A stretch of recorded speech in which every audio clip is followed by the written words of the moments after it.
Okay, well, I think we can now finally start. We're here for another riveting episode of Fool Discosure.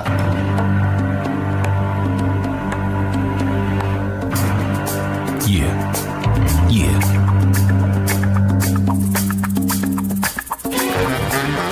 Coming to you every week from Sydney and Melbourne. It's Full Disclosure, the Jono and Dorje podcast. Jono and Dorje, full disclosure in the raw. Jono and Dorje, full disclosure, no holds barred. No holds barred.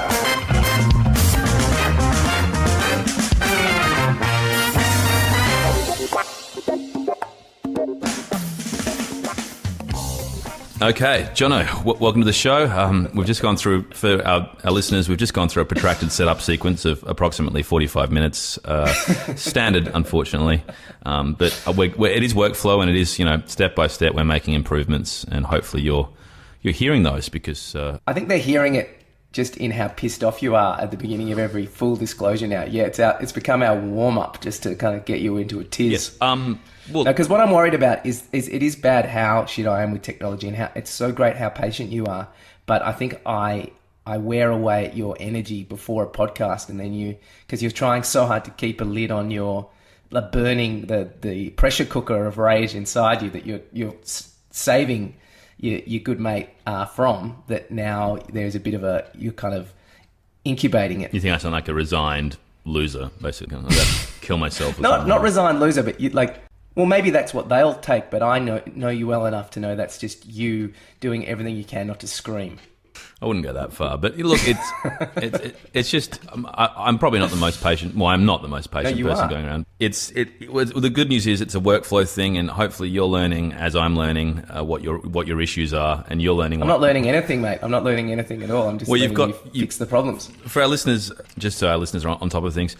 Yep. Jono has now managed to put the Skype application on his laptop, because we found now that the source of much of our trouble was he didn't even have the Skype app on his laptop, so he was going through Microsoft and a whole bunch of other means. Got locked out. Remember last week I got locked out, and then I couldn't get into my Hotmail, so I had to give them your email address, and yeah, you're very patient with that stuff. You could be a ESL teacher or a driving teacher or something like that. You've got that amazing kind of logic where you're just able to repeat things to a point. You've seen me lose it, especially when we're in India, for example, with tuk-tuk drivers. I get to a point. That's the thing. Absolutely, because you never let it out, and so when you finally let it out, it's terrifying for everyone except for you. It's really cathartic for me, because it's all. You're right. It's all there. It's all waiting to get out. No, so left, right, left, right, left. It's that simple. What's wrong with you? Left, right, left. Yeah, really didn't you? So you were telling me off air that you recently lost your temper. Did you lose? Because what's happening with your car? What's the car update, mate?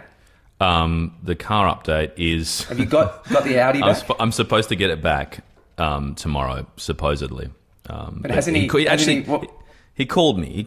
I won't get it back tomorrow. It's Good Friday tomorrow, so I'm not an idiot. But that was pretty naughty of him, saying I'll give it back to you on Good Friday. He may as well have said, I'll give it back to you on the first day of April. You fool. Georgia just finds it hilarious now. She's like, well, every time she's like, I forgot you even had a car. It's been at the mechanics for 6 months. Yes, and hasn't he sent you emails saying, I promise this time, or you can trust me this time, or something? What did he write? On WhatsApp, he sent me that. Yeah, we're on numerous different communication methods. None of them which seem to be making any progress really at all. The news is he has to replace the air conditioner because it's been sitting there and dried up so much the seals have gone. So he's going to pay for that himself. He's going to get a compressor put in himself. He called me yesterday. He's like, I've got great news. I've managed to get a cheap compressor from down the road. And he's already told me he's paying for it. So I'm like, why do I care? What do I give a shit how expensive the compressor? Just put the fucking thing in. That's what I'm thinking. But I'm like, that's great. That's great news, mate. That's what, that shows you the difference between what people are thinking and what they're actually saying all the time. And so, yeah, he's putting the compressor in, he's putting the air conditioner in. And then he's got to get the immobilizer codes. He started talking me through the immobilizer codes, and again, I'm like, well, that's great, man. I really don't care about temporary immobilizer codes, but that's what he's got to get, and then supposedly we're good to go. But what's an immobilizer code? So cars have immobilizers, and I think their computers have codes that you punch in when it's been flat for a long time. You need to reset the codes before the car actually starts. Otherwise, they just exactly. Yeah. Full disclosure, guys, I don't drive, so I don't know. No, John is. You've got your driver's license, haven't you? I do. I've had to. Yeah, I've got it, but I'm scared. I'm scared of a few things in life, and I don't want to kill people on the roads. And I've got a bad sense of direction. You have got a bad sense of direction. You've famously got lost jogging in numerous locations all around the world. I like tuk-tuks. I like being in a tuk-tuk with Dorje yelling at the tuk-tuk driver. We should do the top 5 Jono gets lost tales. There's quite a few good ones. I thought the one in Central Park in New York was one of the best. But you've had some real hummers. I get lost everywhere. Yeah. Some real blowjobs. You've had some real blowjobs. I've had some real blowjobs. Do you reckon those that new thing, the virtual reality, the VR stuff, you can get a blowjob? Yeah, you can get everything. You can do more. Normally, apart from that, you can get everything. You can do everything. I think it's more you proactively doing things to other people, and that's where people are slightly concerned, because you're going to get worlds now where you can get raped in online worlds. Do you know what I mean? Or you can get raped at your car mechanic. Yes, sure. Jono and Dorje, full disclosure in the raw. The dogs all just jumped around, but how many dogs have you got there? 4. So full disclosure, everyone, Dorje is he's homeless at the moment. What's that song, Dorje? Homeless, moonlight sitting on a moonlight lake. Somebody say. Shush. Hey guys, shush! I'm trying to do a podcast. It's gone. The noise is gone. What type of dogs have you got there? 3 golden retrievers and 1 small yappy little rat dog that I don't know what it is. And Dorje is house sitting or dog sitting for a few weeks because he's out of the glebe house that we lived in together. And have you dropped in on Tony Parker? No, I haven't. No. Can you do that? Yeah, I'll do it. I keep thinking, stop! Can you guys stop it? Jesus Christ! I've had to pick up a lot of shit. This is the worst part. 4 dogs worth of fecal matter is a lot of shit, and I've never had to pick up anyone else's shit before. And it's been a real learning experience. These guys... No, shut up. Oh, they're making noise. These guys put turds everywhere. They put turds everywhere. What? And not in the house, though? Do they shit in the house? I tried to get away from it. And then I went to poker on Monday, and Doc had a really strong word with me about the fact that you have to pick up their shit because... Dude, you've got to pick up their shit. You've got to pick up their shit. I used to dog walk in New York. You've got to pick up their shit. Yeah, that's what you do. That's the thing. Like, you got to pick up your kids' shit, That's why Tony Parker, that's why cats are good. Yeah. Though I've got to pick up my cat's shit because they're inside. Oh, well, that sucks. Well, shut up. Sit. Dorje, we'll be in trouble with the RSPCA if you yell at the dogs. Shut up. And what are their names? Do you know their names yet? Yeah, they've got names. Crosby... They've got names. Crosby... Crosby, Stills and Nash? No, Crosby, Lily, Barnaby... and Indy. Barnaby? I know a Barnaby. You know a Barnaby man or a Barnaby dog? Barnaby man. He's a bit of a dog. He's a criminal barrister. Shout out to Barnaby. Nice. So, Dorje, I've got some breaking news for you. Speaking of poker, my cousin Tim, he sent me a text message saying that one of his kind of favourite people, as far as like one of his trendsetters, a guy that he's mates with that likes good stuff, gave us 5 stars on iTunes, right? And so like I was immediately suspicious that Tim was reaching out with something positive about anything I was doing, and a little bit guarded. And then I got a call from Tim yesterday, and he just ripped into the podcast. What did he say? There was a lot of choice spits, but like he said that his partner, I won't mention her name, but she's a producer, and I was very excited that she was listening to it. She said that we're not, she's not our target demo, and I said, what do you think our target demo is? And Tim said, 37-year-old male bimbos is our target demo. And he said, it really proves that we don't know anything about anything, the podcast. And then I asked him how much he's listened to, and he'd only listened. He said Matt Connors had listened to all 3 episodes that are up, and he gave us 5 stars, but said he'd never listen to another one again, and that we should stop doing it. Which I don't, but he also said he couldn't stop listening. But then Tim just said he only listened to the sledging bit, which was a bit long, and he said that was just rubbish, and he couldn't. And I said, what about Dorje's radio play? And he goes, I didn't get to that. And he said that we're stealing other people's identity, like we're talking about other people on the on. You know, it was like he actually said he quoted the Stormy Daniels interview, and he said it would be a shame. I've got beautiful cats, and it would be a shame if they grew up without a father. He said. Anyway, I'm sure you're going to hear a lot about it at poker. What does that even mean? Well, he's going to kill me, I think.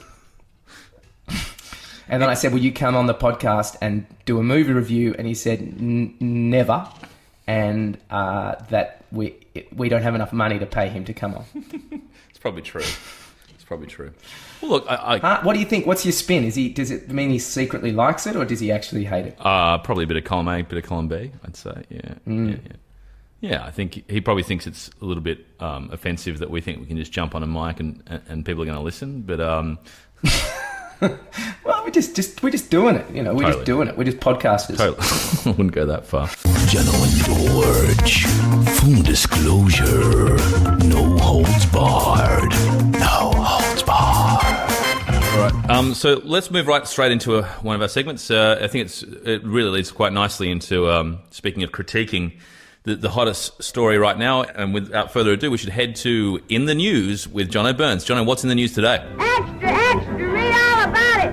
Me and that playboy in trouble again. Extra, extra, read all about it. Playboy, extra.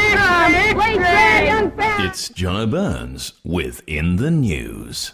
Oh, well, it's quite a good follow-up to all the sledging stuff. It's obviously been everything that everyone's talking about in Australia is the ball tampering. Has to be. And look, I'm almost a bit sick of it, Dorje, but I do love a story in real time, so it was very exciting when it happened. You got the kind of updates on your phone, and then Turnbull weighed in on it, and now have we got a result yet? Have they given them out there? Yes, they have. Yes, I'm on top of it completely. Oh, so the news is what do they get? 12-month suspension for Smith, and he will not be able to go for a leadership role in terms of captaining the side again for 2 years, so not till 2020. But he can play club cricket, but he can't play any international cricket whatsoever. He can't even play state cricket, first-class cricket. He can only play club cricket. David Warner is suspended for life from any leadership role in Australian cricket. He's got a 12 months as well. Just to recap, as I've said, it's 12 months for Steve Smith, 12 months for Warner, 9 months for Bancroft. Warner cannot take a leadership position with Australian cricket ever again. What about Bancroft? Bancroft, just the 9 months. Warner's the real villain, isn't he, Dorje? It's more just because Smith was captain. Yes, Warner was the instigator of, as I suggested in the last podcast, Warner was the instigator. We'll put it in, just edit it in. He came up with the idea. He even showed Bancroft it was actually sandpaper. Warner showed Bancroft how to use the sandpaper on the ball. It was completely his idea, and worse still, when the story broke, he tried to say that the Australian cricket team, all the fast bowlers and bowlers knew about it as well when they didn't. So he's completely loathed by the entire team now. And it's unlikely, I think, he'll play for Australia at least for a couple of years, if ever again. So it's been huge ramifications. And what's coming out about the captain, though? Did he know at all, or is it just because he's the captain? No, he knew of the plan. Yeah, he didn't come up with it, but he okayed it to go ahead. And apparently, floating around somewhere is actual audio of the meeting, so we might be able to share that with you guys in the coming weeks. Yeah, it's pretty exciting. Some audio. Warner had ball responsibilities for the Australian cricket team, so he used to be the guy who used to shine the ball. So look, he's obviously been doing this sort of thing for a long time. He used to shine it up real good, didn't he? Real good. Shine it up real good. He got good. in a lot of trouble for having extra bandaging on his hand for no apparent reason. He claimed he had hand problems, which he was using on the ball for the first 2 or 3 tests. The bombshell I have on Warner, or the news I have, is via my girlfriend's ex-partner. He used to play cricket with him at club cricket level, and he said Warner was the worst sport he'd ever played against in any sport. He said he used to say horrific things about your sister, your mum, things he'd do to them. What about my sister? And whoever was batting.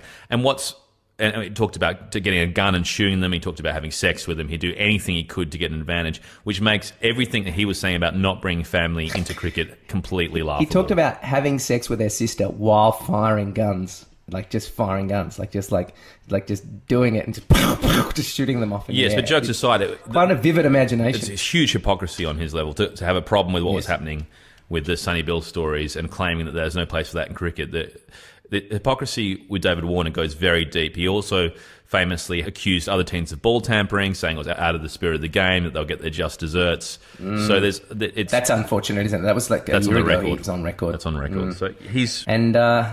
so he's fucked himself. But he owns a $6 million house. Yes, he does.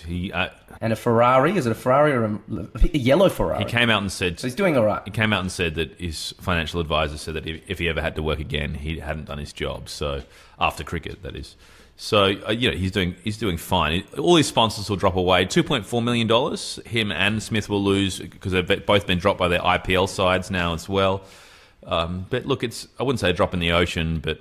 They're definitely, I think they're only becoming aware now of the real repercussions, because Smith, in particular, completely underestimated when he came out and sat in the press conference what it was about. But they also lied then. They said it was tape and they were picking up bits of dirt, but it was actually sandpaper. So it's so weird though, isn't it? It's not like it's symbolic. It's like it's bad that they're representing Australia but it's quite a small crime really to try and it was annoying how they said it didn't even work.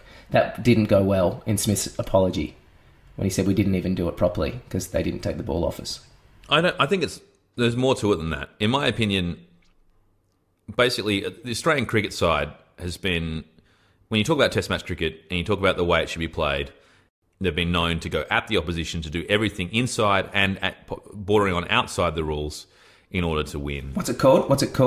Degradation? What do they do? Personal degradation or something? Yeah, they just try and chip away at you.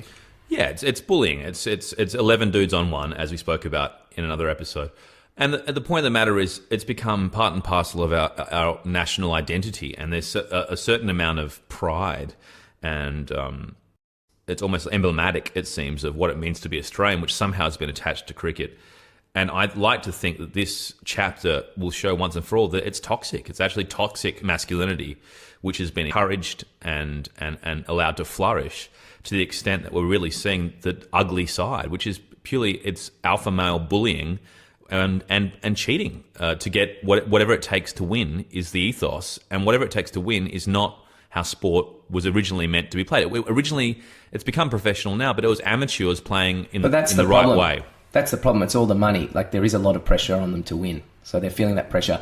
I see it as they see themselves as Jessup. You know, Jessup from A Few Good Men. Yeah.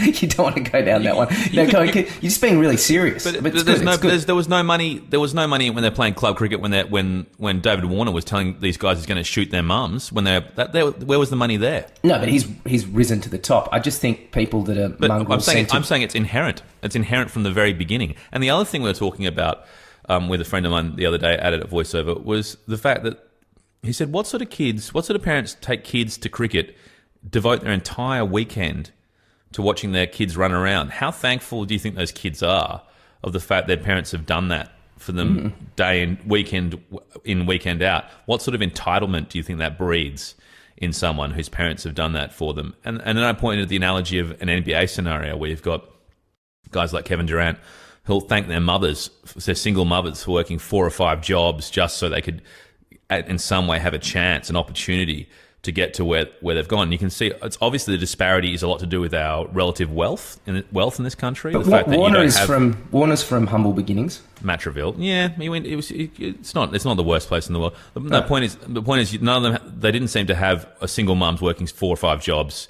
They didn't grow up on welfare.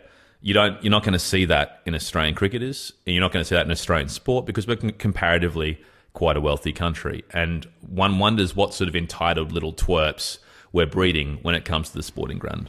But also, they've got like OCD, and it's just you've got to be so particular to be a test batsman. Like it really helps to be obsessive and all those. Like, you're not going to you're not going to be particularly well-rounded, that's for No. sure. The chances of you being educated, the Unless- chances of being well-travelled. Unless you bat and bowl. Yeah, I mean, you could... You're an you could all-rounder. you're an all-rounder, that's right, Yeah. that's right. But look, it's a... It's You've what gone I- very serious. It's good. It's good. well- This is a very important thing to you. Well, it's not just to me. I think Australians should be looking at themselves a little bit and saying, well, what sort of culture are we breeding here? What sort of people are we breeding? What sort of men are we breeding? Yeah, but they didn't. They just tampered with a ball. Like, it's not. I like it because it's a big story, but I just don't think It's not just the tampering. It's the fact that ever since Darren Lehman got brought in after the Mickey Arthur scenario, after Homework Gate, and Darren Lehman got brought in order to bring back that steely, win at all costs Australian resolve, that culture. Yes, but they're not getting punished. But you can't punish them for all the other things. That's the thing. It's ball tampering that they're getting. I understand that the public opinion's turned on them because it's been a shocking kind of turn of events with the Warner chest bump and all that sort of stuff. But then, it's not. You can't blame them. You can't punish them for all those other things. I think it's basically a direct result of playing on the edge. They're playing on the edge all the time, and this time they've overstepped the mark. But it's going to happen without a doubt if you play that way. Greg Boehm wrote a good article about how the Australian journalists are sick of Warner talking about the line. He talks about the line so much. They're like, what are you talking about? What line? And other people's lines are different. Yeah, he's an annoying character, no doubt about it.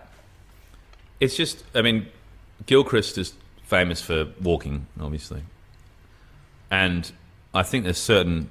It comes down to leadership and a whole bunch of other things. And Yeah, he was a legend. He was great. That's the thing. Yeah, we need more Gilchrist in the team. yeah, I'm just... Same in any sport, though. When the refs really like someone that, kind of doesn't argue every foul or every free kick. I just want to go further. Who was the last Australian sports person that anyone actually liked in this country? Who was the last person that actually we went, oh, that's a good person. That I'm proud to have that person represent this nation. Oh, in cricket or in anything? Any sport. Well, Goodsey in, Australian rules. Yes. I think there's quite a few footballers. Dustin Martin. I'm joking about Dustin Martin, but Goodsey. Yeah, it's tough, isn't it? It's tough to come up with, Dorje. Good point, mate. Who would you want to have a beer with? Goodsey. Definitely. And Brett Kirk. Definitely. Yeah. Warney. Okay. Yeah. For different reasons, but yeah. Different. Okay. It'd be a great story. Yeah. No, it's hard, but I think it's the professionalism. They're earning big money. There's heaps of advertising involved, so it's become all about winning. Yeah, but other cultures have managed to produce better blokes, it seems like to me. Michael Jordan is the best example of like a psychopath. A psychopath, true. Yeah, and Kobe Bryant. I think it's like your Shaquille O'Neals that just are so physically gifted that they can still be a good person. Magic Johnson seems like a good guy, but Well, someone like Andy Murray seems like obviously very boring, but nice guy. crazy. He seems crazy. No, he seems like it, but he's a nice guy. He seems like a nice guy. He reminds me of you when you're screaming. Like the few times I've seen you lose your temper, he does that on the semi-reg on court. No, you're right. Off court, he seems like a nice guy. Federer? You know the Andy Murray story where he came from. He went to the school in Dublin where they got it was a massive massacre. That's right. What about Federer? Federer, I'm not sure about Federer. I love watching him play, but I'm not sure. I think he's held up as a poster boy for how sports people can be. Yeah, I don't buy it. Nadal? He seems like a great guy. See, I'd have a beer with all those guys over any single person in Australian sport right now. Interesting. Yeah, I'm just trying to think. By 1,000%. Adam Scott? Adam Scott. He seems okay. He seems like he's come from a very affluent background. He seems nice. You don't enough. like anyone that grew up with any money. That's a big thing for you. Doesn't mean they're not good guys. I wouldn't say I don't like them. I just say that It's a black mark against their name. Prove it to me. Prove to me. If there's someone in the same sport who's as equally a good person yet came from less privilege, then I'll definitely go for the less privileged person. Yeah. You like them all because of your humble. Well, no, because they're the underdog. They didn't have thousands of dollars pumped into them from the age of 5 in order to become the best athlete they could be. Yeah. No, fair call. Fair call. I'm just trying to think anyone else. Yeah, who are the good guys? Because it used to be Merv Hughes. You'd love to hang out with Merv Hughes. Yeah, but then I met him and he was a dickhead. Absolute dickhead. I met Booney and he was a dickhead. It was disappointing. Whereas I met Shane Warne and he was great. So yeah, what did Hughes do to you? Oh, we just approached him. I mean, admittedly, the guy I was with was English and was yelling out "Suma," and that didn't really appeal to Merv. But he was more interested in talking to the chicks. We're at the hippie bar in Leederville, in Perth of all places. But I can tell you, Merv was definitely more interested in fraternising with the women, which is completely fine and natural. But for my friend was saying it was the highlight of his life, and Merv just gave him absolute donuts. And that Disappointing. was one of two times I met him where he gave people that were really excited to meet him absolute donuts. So he didn't come across as a good bloke. In fact, he came across as a bit of a dickhead. Yeah, I just one of the other arguments from none less than Tim Burns, who can be a bit of a hater, was that Australians. Tim's second mention to the podcast after Australians have been dicks explicitly not to. They've always been dicks since Newcombe. Pretty much since Newcombe. So pretty much since the rise of the Paul Hogan beer swilling dickhead. Let's all blame it on Hogs and John Cornell, shall we? I think they're directly responsible for this crap that we're dealing with right now. Well, that's not entirely true because Brabham was a dick as well. Apparently, he was Jordan-esque. In fact, he's our best comp for Jordan. I'd say in numerous ways. Yeah, and he was a terrible guy. Yeah, psychopath. They just rewrite this stuff. You look at the numbers over what type of bloke they were, and we're all about being a good bloke on this podcast. We sure are. And going back to your original argument, you could say if you spend that many reps doing an activity over and over, what sort of brain will develop? And it seems to be a high likelihood you're going to have an obsessive-compulsive psychopath at the end of the journey. Oh, I'm sorry, but I think it's accurate. So maybe we're expecting too much from them. We want them to do this highly difficult task. Yeah, and then on their off days, now they're getting millions of dollars. So they're living this kind of playboy lifestyle. Yeah, and you can obviously outsource the majority of your life now, thankfully, with the aid of personal assistants. So, you don't have to do very much, but just concentrate more on your sport. And this bubble grows and grows. You're surrounded by yes people, and there's no real sense of reality. And you spent the majority of your life doing essentially what Bradman did growing up, which is with one cricket stump hitting a golf ball against a wall for 10 hours a day. I mean, what sort of human being is going to come out at the end of that, doing that for the majority of your life? Probably a dickhead. You know, do the math. Literally. I mean, Agassiz turned out to be a wonderful human being as far as I'm concerned, and he struggled with the monotony of hitting those goddamn balls all your life. It's a bizarre thing to do. It is, but it's, there's big rewards, and we love watching it, Dorje. We sure do. We're part of the problem. Yeah, you could argue that we're complicit, no doubt.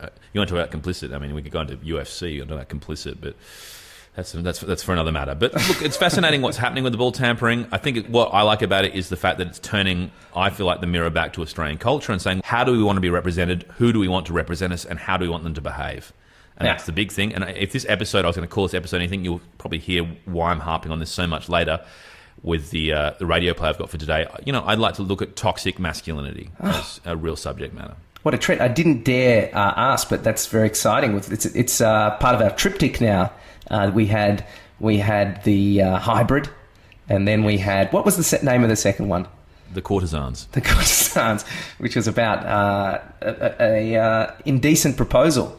And this one, I can't wait. That's really exciting, Dorje. Good on you, mate. You are doing a lot of heavy lifting in this podcast. I'm really looking forward to coming to the table. Hopefully listeners can't hear the heavy lifting, but I'm trying to make it keep it as light as possible. That was heavy subject matter. So in the interest of keeping it light, let's move on to a really fun segment of ours. It's called Jono Burns with It's an Outrage! If you weren't talking a movie, this is taking too long. This is taking too long. No! This is a terrible manners. Terrible manners. It's not funny than bad. Anymore. It's belligerent Burns with It's an Outrage. Okay, mate. Well, this is an easy one. I went to the pub to meet a mate the other day. He said, come to the pub. We're getting together a bunch of writers. And it was a pod, online where they're going to meet up. There's all these screenwriters and stuff. And I obviously have a pretty light resume in that. I did go to NIDA to study playwriting, and I'm trying to write a school play, but I felt like a bit of an outsider. I went to the pub in Collingwood. The Grace Darling, I will name and shame them. I turn up at the pub. He's there. I'm really happy to see him. He's a great guy. There's all these kind of nerdy writers there. There's a guy that I know pretty well. I've known him since I was a kid, actually, who's doing quite well in movies now, and he's about to head off to LA. And he pretty much barely turned around and said hi to me. And I was like, all right, that's good. You're high flying now. You're airbrushing people. That's good. And I went to the bar. I checked if Ed wanted a beer. He didn't want a beer. I went to the bar and then waited at the bar for 20 minutes, Dorje. 20 minutes to get an overpriced pint while watching these absolute fucking muppets in Collingwood Fitzroy with tattoos, wearing ironic 80s music T-shirts and parachute pants. Just had a good chinwag behind the bar and completely fucking ignored me. Then when two other hipsters came up, they had a nice chat to these two hipsters, and after they gave the hipsters their beers, said, don't worry about paying. Meanwhile, I'm waiting to pay for my beer. He comes up to me, he goes, hey buddy, what can I get you? Now I'm furious. I have a poisonous kind of look on my face. I call him buddy back. I do a triple take when my beer's $12 and furiously don't buy another beer for the rest of the night. But it's an outrage, and it happens quite a lot in Collingwood, Fitzroy, the city. These vapid fuckwits that are getting paid money to ignore customers that just want to buy a super expensive pale ale. I've had it. I'm off booze for 2 weeks now. I'm not having a drink out because it really boils my blood. Thank you, Jono. I have noticed that problem in Melbourne many times. I've pointed it out to you as well. You lived in Sydney for a while. It doesn't happen to the same extent. Would you agree? Or? It's fucking bullshit. They're getting paid money. Like, how would the actual owner of the pub feel? It's like they're on a stage not doing their job. They're on an elevated stage. It's like when someone holds a joint for too long and they think everyone's looking at them. Yeah, we're fucking looking at you because we're waiting for our fucking beer. It wouldn't happen in Sydney. In my experience, there's only 1 or 2 venues in Sydney, but No, lot I've had of it venues happen in Melbourne. Sydney. I think it happens to me. I think they can sense. I think they enjoy winding me up because I remember it happened at that place in Chippendale. It did happen, but there's an anti-service thing in Melbourne. Like, the cooler your venue is, the less you want to serve people. They have to work hard to get served. Yeah. It's a thing in cafes there as well. You know it's true. Fucking hell. It's anti-service. It's bizarre. It seems to add to the coolness of your venue, the less you're inclined to actually serve your customers. Mm. Well, they can go fuck themselves. I think it's also partly due to the fact that Sydney has a tipping culture and Melbourne not so much. So there's more of an incentive in Sydney. How does Sydney have a tipping culture? It's just because it's a more international city. So that's you've got stupid. More... They're already getting paid the same amount. Okay, mate. You made how you feel very clear. But the point of the matter is, a lot of people from internationally do come in, and they have tipping cultures. So as a result, it breeds slowly in. Yeah, but like with a different kind of reason, because in America they're actually not getting paid, so you need to get tipped. Yeah, we do get more American tourists because generally they like the beach and pretty things, and Melbourne just looks like a shithole, really, let's be honest with each other. It looks like someone shat all over it, really, and smeared it with Well, Melbourne was planned, and it's not hilly like Sydney. So Melbourne, it has nice architecture and doesn't look like it. Yeah. It does, and more Europeans go to Melbourne, I think, and enjoy that place generally more, except for the fun-loving Spanish and Italians who just love Bondi and the beach and the girls. The au pairs, all the au pairs. Yes, we all know about that. No holds barred. So what are we going to do now? Should we do my movie review? Yeah, let's move right on. This is nice. I'm liking the speed on this one. Let's go on. I did have the joy of looking and doing some research on this film. Hit us up with Soulman. Soulman. So it was a piggybacking on from Gandhi last week. I'll just read you the back of the DVD. So I bought this. I got into trouble with Honey Babe. I've been hiding all the DVDs because I get them delivered regularly from JB Hi-Fi. But now I've also realised at op shops you can get them for $3.25. So I've got. Wait, don't read the back. Anyone can Google it and read the back. We want to hear what you think about the film, your summation. Well, don't you want to know the plot? No, but that's what your job is to do. Your job isn't to read the back of the DVD. Anyone can do that and Google that. That's not interesting. What we want to hear is how you remember it and what you remember about it, and your subjective opinion on it. No one gives a shit about what's written on the back of Soulman. Okay, it was piggybacking on the back of our discussion about Brownface last week and Gandhi. I found out that there was a film called Soulman, which in the 80s is a comedy from the creator of... the writer is the creator of Ellen and The Wonder Years, so you'd think it would be quite good, but it's a steaming turd. The premise isn't terrible. It's basically... And they get to it quite quickly. It's a privileged... So you'd hate this guy. A privileged guy who's doing an undergrad at Cal University, and in the first scene you see him and his best mate get into Harvard Law. Everything's going really well for him, but then the early turning point is his dad tells him that he's not going to pay, so he's going to have to pay his own way. It seems cheap for Harvard Law, but back then it was $50,000 for the full 3-year course. And he's like, there's no way I'm going to be able to do that. So he finds a loophole where they're giving one placement to an African-American person.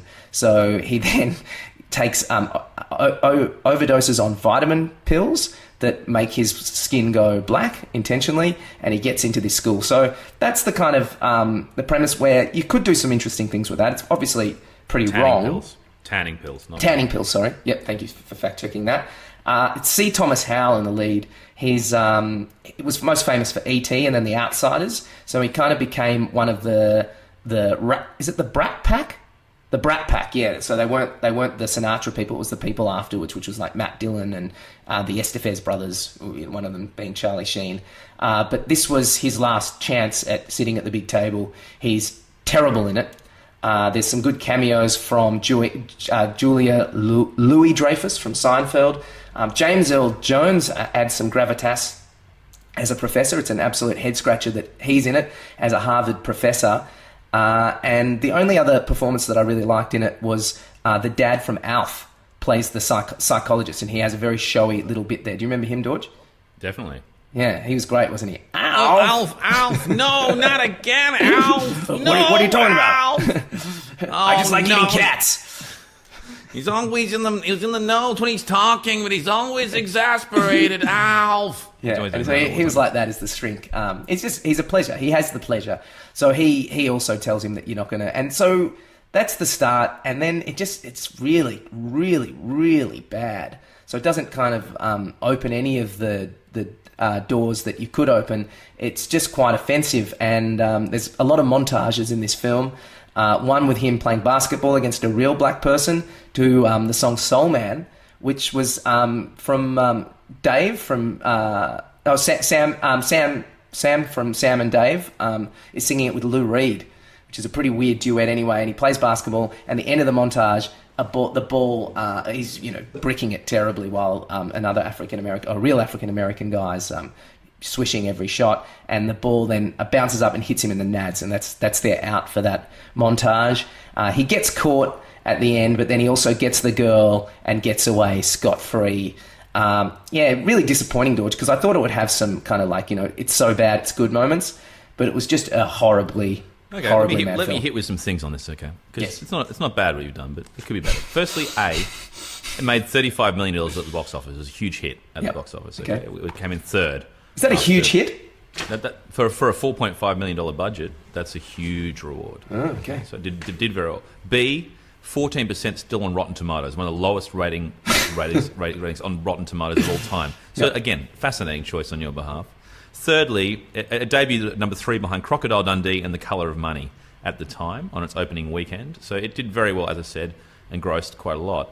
But on top of that, what's fascinating about this film, and it's only after I realised you're doing it that I took some interest in it, is obviously the blackface thing was a huge talking point, to the point where Spike Lee came after the film in a big way, slammed it, and saying you cannot do this film.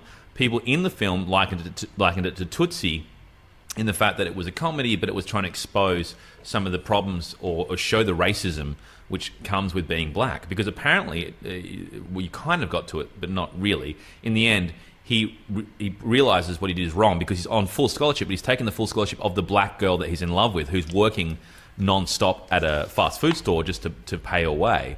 So he's feeling very guilty about that, and he opens up because he falls in love with her, and she's got a kid, and she's got a kid, and she's paying her way, whereas he's not.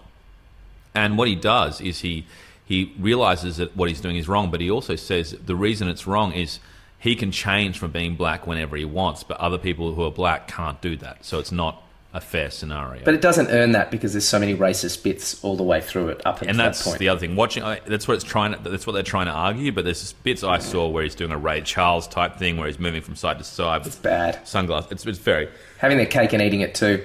She's very, good. Very nice. She in the Ebert review, the only people that got any kind of kudos were her and James Earl Jones. Her name's Ray Dawn Chong, and she's quite good in Commando as well.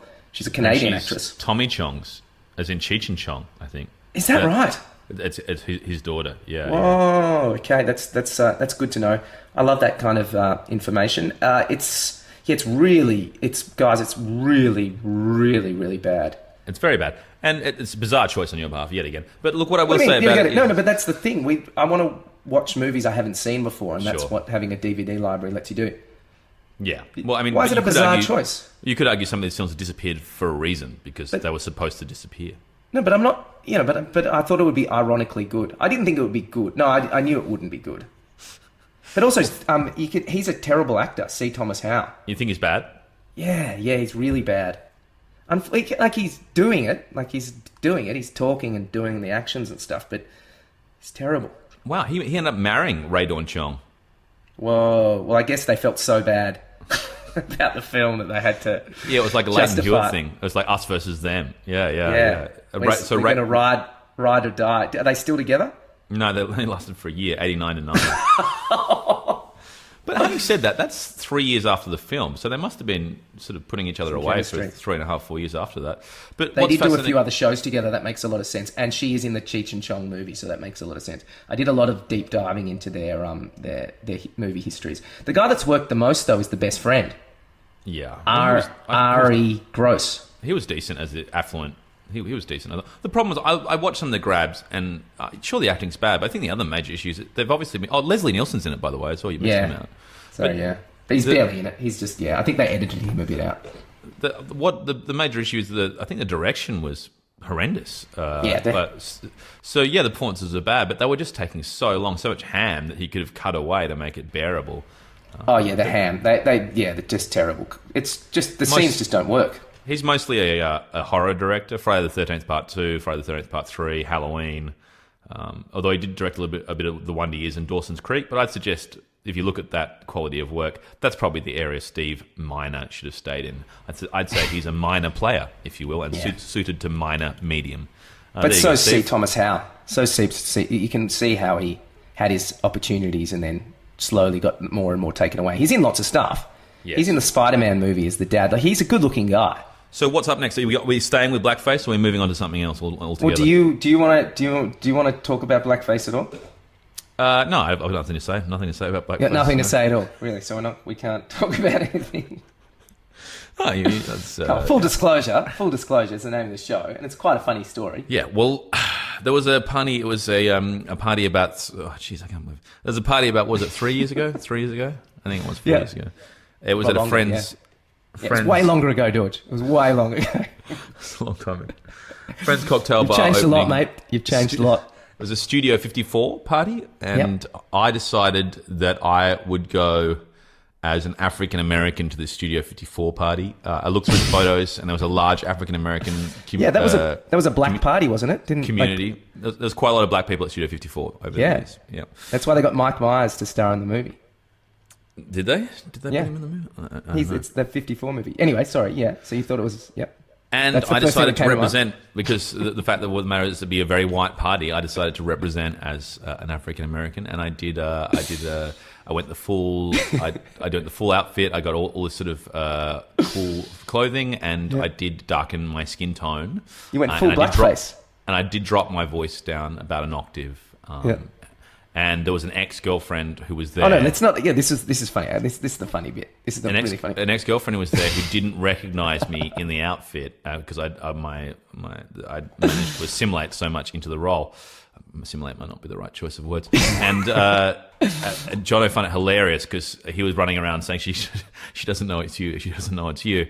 And I managed to avoid it, and she'd never found out that it was me. No, that's not true. She did find out. That was the really funny bit because they were lovely. Dorje and I were going out with two Italian au pairs, and she was a lovely person, but you basically broke up with her because none of your friends could understand what she was saying. Like she was so lovely and so smart, but her accent was so strong that when she started talking to your friends or our friends, they would just get this panicked look on their face because they couldn't understand anything. And that's probably not the main reason you broke up with her, but you broke up with her and she fell hard, and she really, she really fell for you. The problem was I couldn't explain that to her because it's a terrible reason to break up with someone. What did you say? Well, I just didn't really say very much. Dorje, why are you breaking up with me? I felt terrible. She was lovely, really smart, very beautiful. Role play. Why? But I love you. It's just I'm afraid it's just not working out. It's just a bit too intense, too fast. But why? Intense is good. It's strong. I've got too much stuff to work through. I'm still struggling from past relationships. I'm not the man I thought I was. Dorje, please. Please what? I love you. Well, you know, I'm very fond of you as well, but I just think I need some time and space. Why, you're bad. You're bad. You're bad. You're bad, man. Okay, it's turning into your Japanese. Okay, so I was really nervous because I was dating her friend, and I think by that time maybe we'd broken up too. But Yes. I saw her at the bar, and she recognised me, and we always got on really well. And I was like, I was nervous because I didn't want you to, because she was would probably scream at you because she was very passionate. And then it was hilarious that you were there doing full blackface, and she didn't recognise you. But then about an hour or so into the night, she looked and she went, Dorje? And just the look of disgust on her face when she saw her. I think it softened the blow. I think like that was, that was fine. Because she wasn't a right-wing Italian. Because unfortunately the girl I was going out with, her friend, was a bit racist. So that's why I broke up with her. But yeah, because Berlusconi obviously is racist. And so if she was from the Berlusconi school, she would have found it hilarious. He famously said to Moroccan people in Italy that they've got nice tans. But yeah. So there you go. That's but you've realised now that wasn't the right thing to do, haven't you? No, it wasn't right, and I wasn't doing out of so there was nothing. It was wrong culturally, and showed a lack of knowledge about the issue. How long did it take you to work that out? Because I told you straight away, and you fought it hard. There's some issues I've had. Is I've played many different ethnicities. So Yes. I've played African American, I've played Aboriginal, I've played South American. So I'm used to. Because you are half Tibetan. I am half Tibetan, but I'm never going to play that because there's no roles for that. No. I've got no problem with that. But it's just blackface. I've been quite fluid with my idea of sexuality. No, with my idea of what it is racially to one represent. So I took it as an acting exercise. As I said, I guess it was much closer to Laurence Olivier in Othello, and he cops a lot of crap for that now as well. And that was a long time ago. So I should have been on top of it, but I wasn't doing it in any way. Totally. I mean, that's the thing. That's you. There wasn't anything laughable or jokey about it. I was actually, because I was very fond of that era and that music. And technically, it was a real exercise for me to see if I could, assimilate. And there was assimilate again. I mean, fool people, trick people. Yeah. But there was a black guy that was there at the party, and drunk people at a bar. He famously said to my friend Brendan, who was working at the bar, "What's with that guy?" And he said, he said, "Where's he from?" And he said, "Oh, he's half Tibetan." And he goes, "Well, that's okay." That's what the guy said at the bar. So there was. I've heard you say that to me because thankfully we had a 2-year argument about whether or not it was all right. No, look, it wasn't all right, but it was at the time, as I said, it was very much an homage to Studio 54 and the multicultural nature of Studio 54. But a misstep, a big misstep, and one learns from these things. And thankfully, there's very little photographic evidence. So if you were going to a cricket party, would you go as a West Indian? No, I would not. Just because they quite like cricket. They do. They do love cricket. Well, they don't like it. They love it. Very good. It's Full Disclosure, the Jono and Dorje podcast. So what am I doing now? You're going to go into your Hotmail and open the Tim Winton file and have a listen. You're guilty. Wow, it's very exciting.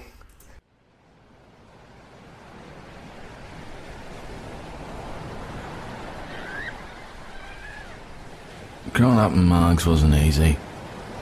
It was just me and my mum. She was hooked on prescription drugs. She'd get them over the counter from the local chemist. I grew up surfing with a couple of mates, Miko, Rico, Dicko. They were fully sicko. We used to hit the waves pretty hard together. It was alright, I suppose.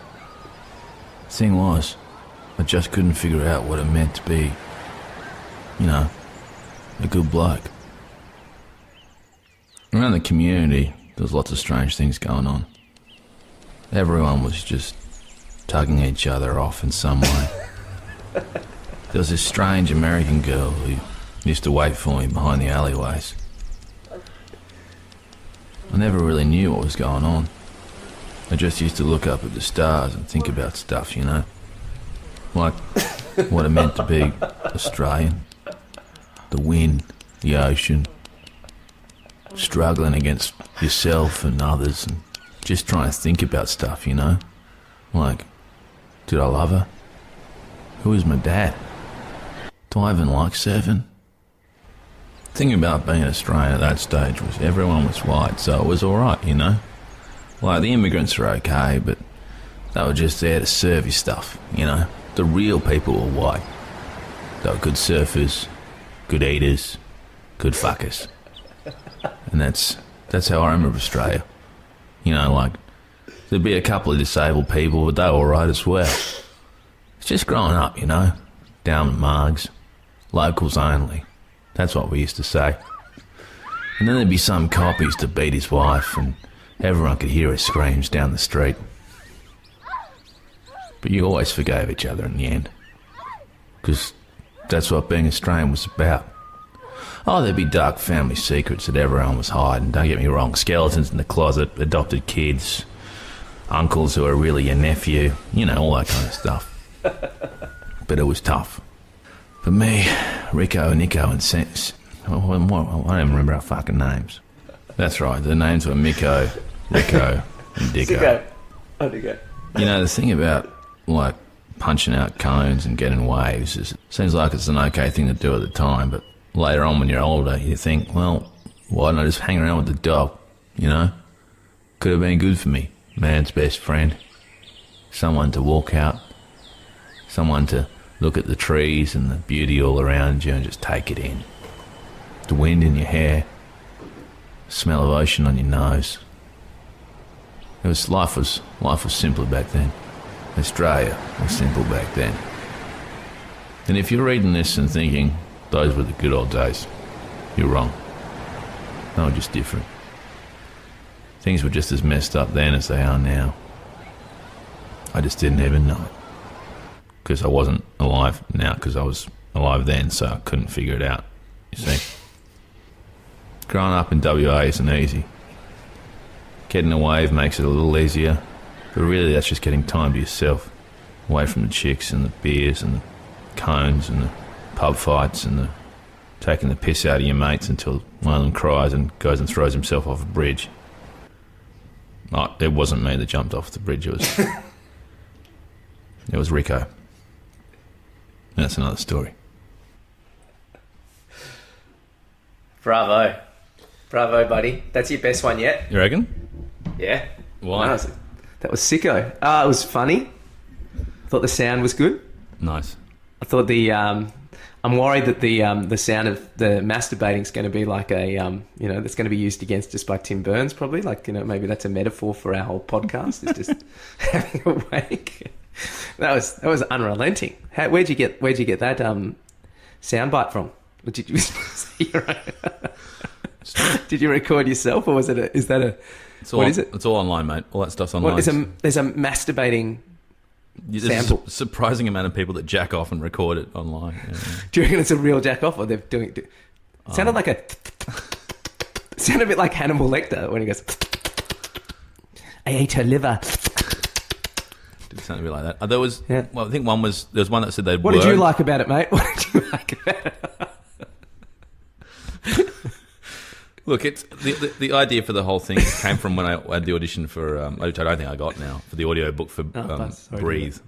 Yeah. Or sorry, is it Breath? I always fuck it up. It's Bex was listening to the podcast with me, and she got pissed off that you said it the wrong way. You corrected yourself, so it's whichever way you think it is. It's Breath. It's Breath. I'm sure it's Breath. It's Breath. Yeah, I got the idea when I auditioned for Breath, and you should have got that. You notice some of the ideas in the piece are pretty similar. There's an American woman in that too, surfing, masculinity, all that kind of stuff. But I think it's a bit of a look. Full disclosure, I've acted in one of the first plays Tim Winton ever wrote, which is based on Lockie Leonard Hume on Torpedo when I was about 12 or 13. And the director doesn't remember you from it. back in Mozzie Park in Perth. So, and I met Tim. Is that the worst thing that's ever happened to you? Because she's so lovely, and I'm like, yeah. Now she just pretends that she goes, oh yeah, say hi to him, but she remembers Sam Linden. So annoying. He wasn't in the play. I was the only one they cast from my school. Oh no, actually Bryn Hawken and I were the only two people they cast from my school. and she doesn't remember me. Anyway, I met Anne Tim Browning. that time. Shout out to Anne Browning. Anne Browning. Shout out to Anne Browning. Great director, lovely person.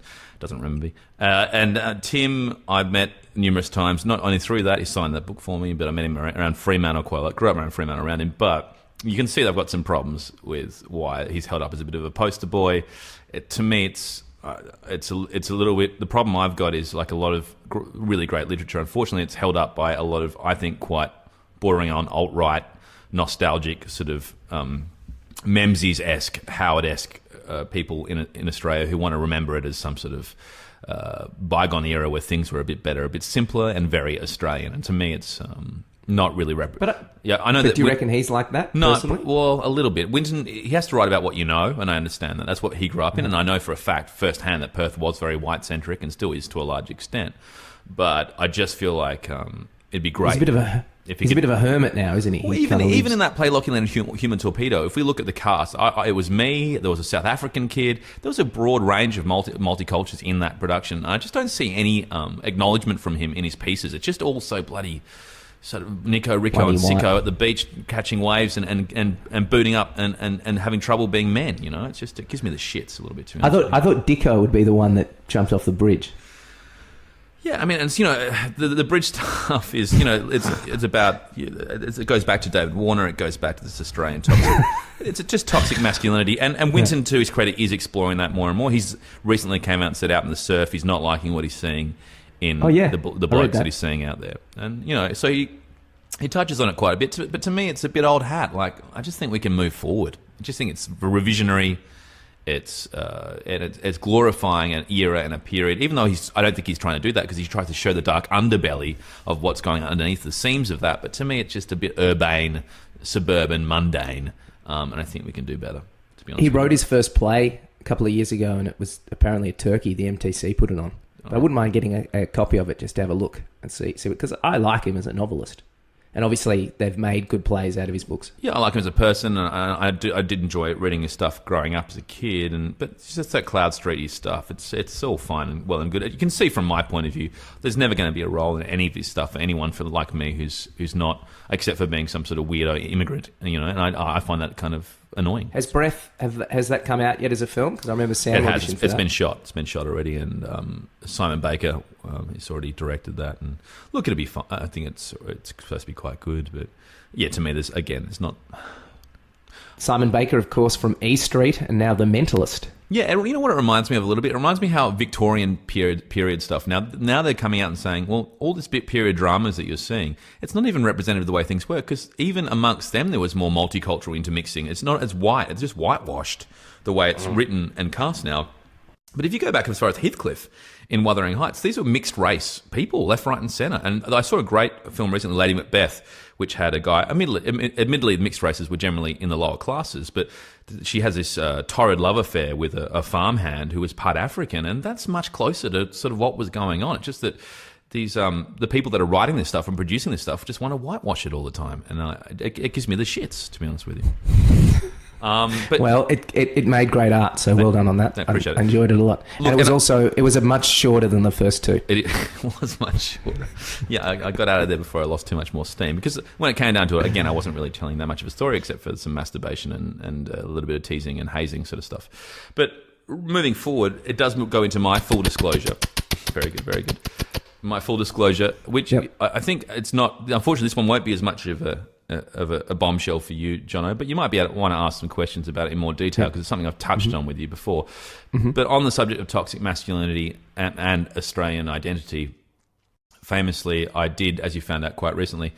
Well, let me go into it this way. I recently went to a NoFX concert with my girlfriend, Dorje, and I was in the front of the mosh pit, as I used to be throughout much of my youth, and I had a problem when my knee started sort of playing up on me, and I was having trouble putting weight on it, and I had to get out of there. And the reason my left knee is still problematic to me stems not from a sporting injury when I was 15, but from something else altogether. It was when I went on an outward bound trip, which I had pestered my parents to send me on for quite some time. I got the idea from an outward bound novel, which I got from my grandfather, who ran a bookstore in New Zealand, and I was obsessed with this idea of going out into the great outdoors with a bivouac and a compass and finding your way and enjoying everything the great outdoors had to offer. My mother sent me on this trip, and we had to lie about my age. I was supposed to be 15. I was actually 14 and a half. And then when we got on the trip, I realized quickly that everyone was about 15 and a half, 16. And more than that, they were all there. They were all white, yes, but they were also all from quite affluent backgrounds. And this is in Perth, and we started going down this truck to a place called Walpole, which is way south of Perth, a few hours. And gradually it dawned on me, A, that they were older, B, they'd gone through puberty or were going through it, and I was yet to really hit it. But then C, that they were all problem children. They were generally from very affluent backgrounds, and this might go back to what you've accused me of having a problem with over the past, Jono. They're from very affluent backgrounds. They went to places like Scotch, Christchurch, Wesley, the most expensive private schools in Perth, yet they'd been sent on this trip not as a reward, but as a punishment because they'd been playing up at school. So I found myself confronted with very privileged, naughty boys. I'd say further, more like juvenile delinquents from rich families. And gradually over the course of the next 4 or 5 days on this trip, I was relentlessly bullied by them. I was held over a cliff by my ankles. I had water thrown over my face. I got tied to a tree. And then unfortunately, very early on, it became clear the bags were too big and heavy for me. And what made the problem even worse was one of the older guys started play fighting with me, and then he quickly got aggressive and he swept kicked my leg, and it snapped some of the snapped my knee quite badly. We've never been able to diagnose what the issue was, but unfortunately after that my leg would give out from underneath me every now and then. I essentially got a wobbly knee. It's probably we've played basketball and that happens quite regularly. Yeah, is that from that injury? That's from that injury. So it's a PCL, I think. Unfortunately, technology then couldn't find out, but I had to sit out from sport for about 2 years afterwards. And at that stage, I was playing basketball, football, soccer, and cricket week in, week out, and I had to sit them all out when I got back. Something snapped in my knee there, and that's been the problem ever since. Basically, when I got back, what I will say also on this trip is who was the adult in charge? There was 2 adults in charge. I think the names were Chris and Tom from memory, and they were just absent most of the time. They were walking off on their own. And at one stage when my knee started snapping out, I remember a whole bunch of people laughing, and somebody said that was my kangaroo trap, one of the other students, and I think they laughed along. So they really couldn't care less, it seemed like, about what was going on. I think that things were really... You think of Lord of the Flies and all these sort of things. We're out in the great Australian wilderness. It's beautiful, but at the same point in time, I suppose, you look at these great, Wake and Fright and these great Australian dramas. There was something pretty ugly about what was revealed about a lot of people on that particular trip. I think the way they focused on me was a lot to do with the fact that I was younger. So obviously, and I was smaller than everyone else. So there was and they might have known each other, some of them as well. Some of them did know each other, and they were talking about puberty a lot. And I ended up, as one does, befriending the other lowest status person in the group, who was the nerd. I guess he was like the chubby sort of, who's that fat kid in the Goonies? Chunk. He was like, I befriended the guy called Chunk. And at one stage in the tent, he started explaining to me what happens during puberty because I was still learning about it. And a lot of the other guys overheard that, and they used that as fodder. So did Chunk turn on you as well, or did he stay? No, I think he just stayed out of things because there was some... So he could have helped, though. So there was some... Oh, I don't know. He was, again, not equivalent to in size to a lot of the bigger guys, but... That's fucked, isn't it? That's fucked. Yeah. Do you reckon was Chunk naughty, though? Were you the only... I think non-naughty one, because it sounds like fucking. It sounds like, do you know? It sounds like Con Air or something like that. It sounds like you're on a fucking, you're like Johnny Depp in. Sorry to compare to Johnny Depp, mate. I know you hate that comparison, but you sound like 21 Jump Street or something. Like you're thrown into the absolute wolves. Yeah, I was very unsuspecting. I suppose when you say it that way, yes, but. It was very expensive at the time, so it never crossed my mind. For us back in when I'm 13, 14, we're talking early 90s, so it was about $400-500 for this 2 or 3 days, which is quite expensive, especially for my parents who were lower socioeconomic. So it was they had to scramble quite a lot to fulfill this dream of mine. And shocking. But for an affluent family, seeing their kid on what they think is a boot camp, it's probably a piss in the wind. It's a droplet in the ocean. So. It was nothing to them. It's getting the little fuckers out of the house. So I'd say so. Steal their cigarettes. And they were thinking, teaching them some discipline, I assume, all that kind of stuff. Whereas when really they just got to practice their sociopathy. Yeah, and it's something I'm only understand. The worst thing is these other 2 guys, though. We should track them down. What's interesting? Make a good. I didn't realise there's a great tradition in private schools of your going out in the wilds. You know, that's Duke of Edinburgh. What was it? Duke of Edinburgh. There's that great thing where you go sent off. It's a rite of passage type thing, and no one really wants to do it. So I didn't have any of those connections because I just went to performing arts state schools and all my life. I didn't understand that this is something that wealthy children did, private school wealthy children did, but also B, a lot of them didn't look forward to it in the slightest. So anyway, I got out there, and when I came back, I was pretty traumatized, and I just didn't say anything to anyone. I just went into my room and I wrote everything down on a few pieces of paper and put it in my little desk. I used to live out in the games room and have half the games room was my room, and I wrote everything down and put it in. I had this little room with atlases everywhere and globes and all sort of information sprayed all over the walls and planets and everything like that.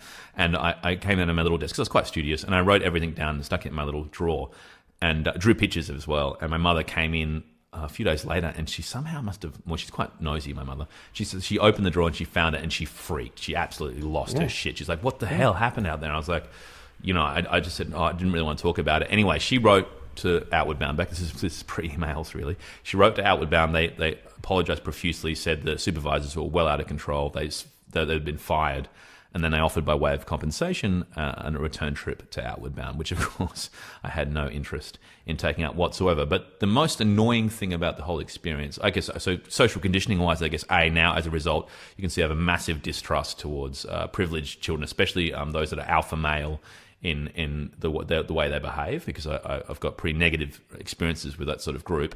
But then B, I also feel like it's pretty shitty that I'm still suffering knee issues now from that particular problem. So yeah, it's been scarring in mentally and physically, that particular experience. And I suppose we all have these sort of a lot of us have these sort of experiences in our past, but I think it's good to talk about. And I also think it goes back. There's a lot of things one can draw from it, a lot of conclusions one can draw from it in relation to our subject matter for today's podcast, which is Australian toxic masculinity.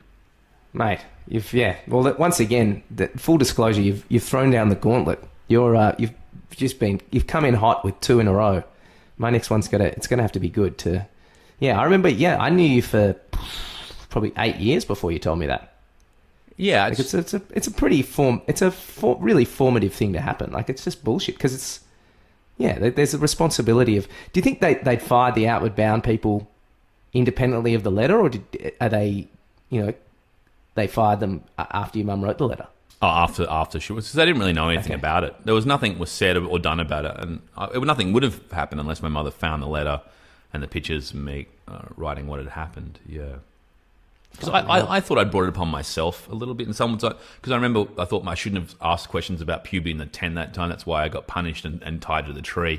Like it was stuff you try and figure out why what's happening is happening, and you feel like maybe I shouldn't have returned the play fighting to the guy. I ended up kicking my knee, but and when it comes down to it, it was a massive status and height and age discrepancy really between me and the rest. Yeah, and that's why it's good to talk about it, because then you don't feel that shame. People just go, no, they're just just fuckwits, and men and young fuckwits together. They at that age they kind of follow the leader. Yeah, that's right. And it's, you look at something like Lord of the Flies and other stuff, and you kind of understand more of it. And I think there's something about Australian the great outdoors and the breadth and the wildness of Australia, which can when you've got people that are stuck out there for long periods of time, seems to bring out their less savoury features. Just ask Ivan Milat, for example. There's a long history of that sort of thing. But I'm not likening these guys to Ivan Milat. What I'm saying is, the other thing I'd say is, in terms of parents, if you've got a little kid who's looking to lie about his age and go on these trips, be aware that it seems to be to me that a lot of these guys from Scotch Christchurch and Wesley, etc., are being sent there as punishment by their parents, who are probably not even there half the time and not even parenting them because they're off working as stockbrokers and bankers and in the mining industry and just can't be bothered disciplining their children. So they send them on these things, and you might be sending your kid as a lamb to the slaughter if you're not aware of what's going on. Closest I've come to that is I've organised a couple of bucks parties and we've gone paintballing, and we felt like lambs to the slaughter because, we are just these inner city people that go and just want to have a bit of a paintball fight. But the people that actually have memberships and go regularly are just, fucking libertarian militia, just absolute fuckwits, and they just love it when these new people come along because they've got all the gear and they just were lining us up. But that was, in a pretty controlled environment. But that's a form of bullying too. Not to compare that to what you went through, but that's it's the closest thing I can think of. Yeah, dudes with guns is generally... Dudes with guns. Dudes with guns. The dudes that like shooting guns. Dudes that like shooting guns, yeah. Guys that are drawn to the memberships. idea of shooting guns at other dudes probably aren't going to... They wouldn't be up there in my idea as the number one dudes I like to have a beer with after work. So this has definitely been one of our least funny podcasts. That's right. Everyone. I think it's good to have a bit of meat and potatoes with your with your sweets. Yes. Anything you'd like to wrap up about Australian masculinity, John? Any last words you'd like to say about it from your personal experience? Masculinity. It's because it is one area we differ quite heavily. We have noticed quite often socially you're quite drawn sometimes to a loud alpha Australian bloke who likes a good arm wrestle and has the handlebars moustache, and it's almost like you find them fascinating and enjoyable, and I'm immediately turned off heavily generally by said person and you can see possibly why. Yeah, I won't tell it now, but I'll tell another time. I'll tell about my time in Tasmania with full disclosure about Australian masculinity. There's definitely a story that comes to mind. Yeah, so I've flown too close to the fire with these kind of alpha males. Like I've had beers with Wayne Carey in New York, and I do find them these full alphas pretty fascinating. It's more that I like visiting the zoo. They're not my best friends or anything like that. Well, okay. Well, maybe we can open next week with the Wayne Carey episode and look at some of the full alphas that you've encountered over your life and what your experiences have been in relation to them. That'd be quite a fascinating insight from your personal experience. And maybe we've got to get a DVD then about alphas. I wonder I've got 300 on DVD. I'm just looking at some of them in front of me now. I've got The Lion King. That's obviously about alphas. Chicken Run. What's the most alpha? Well, I think the obvious one is one we've touched on a couple of times. Speaking of great alphas through history, it's What Women Want, I think, would be the obvious choice. Okay, I'll watch it. Yeah. In relation to What Women Want, I can tell you one little anecdote. I was there famously when the Nida Parade Theatre was opened, and Mel Gibson donated $1 million towards the opening and came specifically for the opening ceremony, and we all had to sing for him and shake his hand when he came into the theatre, and they played an excerpt from a film, and that excerpt they played was from What Women Want. So I've always got this image of him with doing a silly sort of this little hat thing that he puts on his head and whistles a song and romances. Is Helen Hunt in What Women Want? I feel like it's with Helen Hunt. Have you seen the full film? Have you watched the whole thing? I've only watched excerpts. You said you're on this podcast saying it's a great film. I think I've seen most of it. It's a great film. That's you know what you said to me. I'll watch it again. I'll watch it again with you. We'll both watch it. We'll both watch it, and that'll be fun. Yeah, let's do it. Next week's episode is called Alpha Males and What Women Want, and I think it'd be great for our female listeners as well, because today was very male heavy. So What Women Want will tell you what alpha males think women want, and I'm sure you'll really enjoy that. Yes. Well, that's the and you're an alpha. Sorry.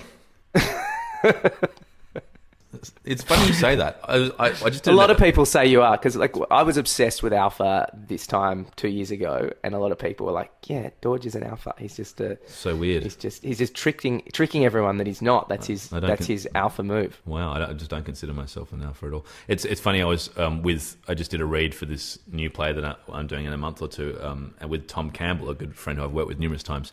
And I made the comment that we're looking forward to working everyone. There's not a single alpha in the room. And he just looked at me and goes, "Well, what about you?" And I said, "What?" He goes, "Well, maybe not now, but you used to be." Well, you used to let people see it, and then you've worked out the greatest skill of the alpha is tricking everyone that the alpha does not exist. It's great fodder for next week. I firmly disagree, but we're all entitled to our opinion. It's just that you're wrong. So we can debate it. I don't know if you are, but a lot of people think you are. Well, I'll get a list of what being an alpha is. Sure. There's a lot of good things about it. Let's start with Wayne Carey. You weren't an alpha and outward bound, that's for sure. Let's start with Wayne Carey, because there's no greater alpha than Superman, which is what Bruce McAvaney used to call him. And on that note, I tell you what, I'm going to start going off on Bruce McAvaney. Don't worry about that. But the football season started. Yes. And Essendon had a win. And do you know what I did, Dorje? What? I bought membership. Wow. I paid up. Oh my God. How much was that? They dragged me back in $200 for eight tickets. That's great. Does that include the ticket price? Yeah. That's great. It's general admission, because all the games are at Etihad this year.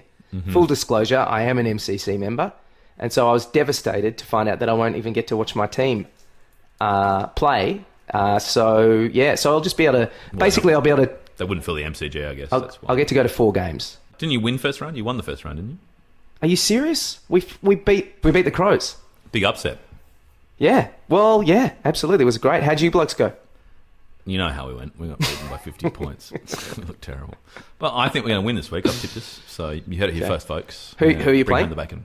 I don't know, but we're going to win. You think we're going to win? But yeah, so that's our sports segment, I suppose. And it's the comedy festival next week. It's starting now as well. So Great. there'll probably be a bit of comedy festival stuff. Yeah, I mean, I saw 2 things this week. I saw NoFX play live, and then I saw Masterclass by Amanda Muggleton. So I'm getting out there, but nothing I really want to talk about, really. Was it all right, the Muggleton? I dare say I'm the only, Dorje and I are the only couple in Sydney that saw NoFX live and Amanda Muggleton in Masterclass. That double whammy. I don't think there's any, I know for a fact. Actually, I'm happy to put my house on the fact that I don't have a house, but I'm happy to put everything I own on the fact that no one else did that double. If you'd fucked your mum, you could have got a house.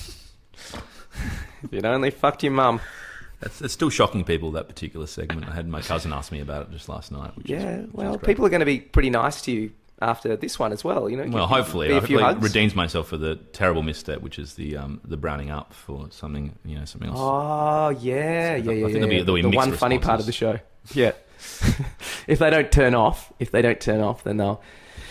Well, I'm just looking forward to hearing about poker as well, and about Tony Parker. Obviously, you're going to check in on Tony Parker because that's an ongoing thing where, if he might just run away.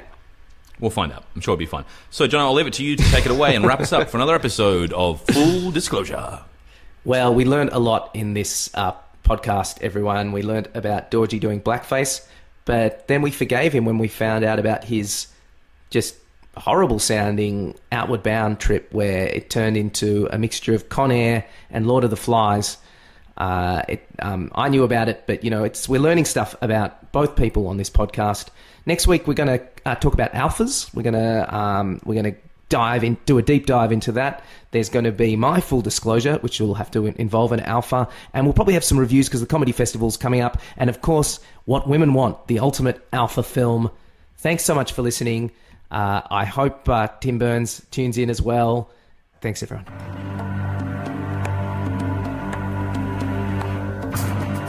Yeah.